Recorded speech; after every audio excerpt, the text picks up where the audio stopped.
morning devotion. I'm forever yours.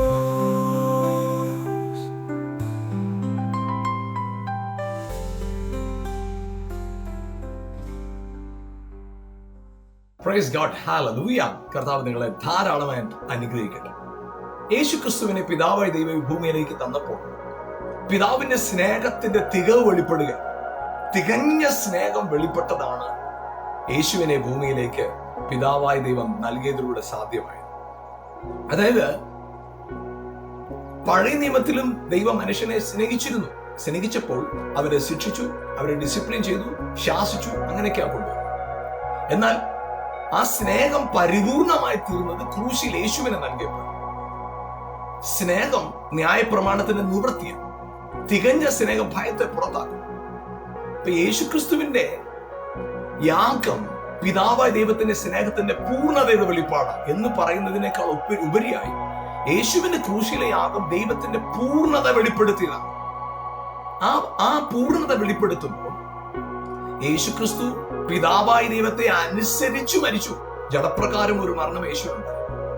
എന്നാൽ നിങ്ങളും ഞാനും, നിങ്ങളുടെയും എന്റെയും ജീവിതത്തിനകത്ത് യേശുവിനെ വിശ്വസിച്ചിട്ട് നമ്മുടെ അകത്തെ മാനുഷിക സ്വഭാവം മരിക്കാൻ ഏൽപ്പിച്ചു.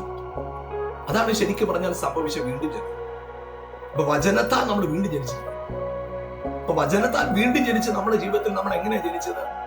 ആ വചനത്താൽ വീണ്ടും ജനിച്ചത് എങ്ങനെയാണ്? നമ്മുടെ അകത്തെ മനുഷ്യനോട് അകത്തെ നേച്ചർ വിട്ടുകളഞ്ഞു വചനത്തിന്റെ സ്വഭാവം നമ്മൾ സ്വീകരിച്ചു. അതായത് ദൈവമായിരുന്നവൻ മാനുഷികമായ പ്രകൃതം സ്വീകരിച്ചുകൊണ്ട് ഭൂമിയിൽ വന്നു മരിച്ചുവെങ്കിൽ മനുഷികമായ സ്വഭാവമുള്ള നമ്മൾ ദൈവിക സ്വഭാവം സ്വീകരിച്ച് മരിച്ചു.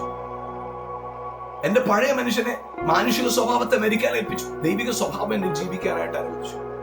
ദൈവിക സ്വഭാവത്തെ വിട്ട് അവൻ മാനുഷിക സ്വഭാവത്തിൽ ഈ ലോകത്ത് വെളിപ്പെട്ടപ്പോൾ നാം മാനുഷിക സ്വഭാവത്തെ മറച്ചു വെച്ചിട്ട് മാറ്റിക്കളഞ്ഞിട്ട് ദൈവിക സ്വഭാവത്തെ വെളിപ്പെടുത്തുന്നവരായി ലോകത്ത് നിൽക്കുന്നു. അതാണ് വീണ്ടും ജനനം. ഇന്ന് പകൽക്കാലം പ്രിയപ്പെട്ടവർ, നമ്മുടെ ജീവിതത്തിനകത്ത് നമ്മുടെ അകത്തെ മാനുഷിക ഭാവത്തെ മരിക്കാൻ ഏൽപ്പിച്ചു കൊടുത്തിട്ട് ക്രിസ്തുവിന്റെ ഭാവത്തെ വെളിപ്പെടുത്തുന്നവരായിട്ട് ജീവിതത്തിലായി തീരാം. കർത്താവ് നിങ്ങളെ ധാരാളമായി അനുഗ്രഹിക്കട്ടെ. God bless you. Amen.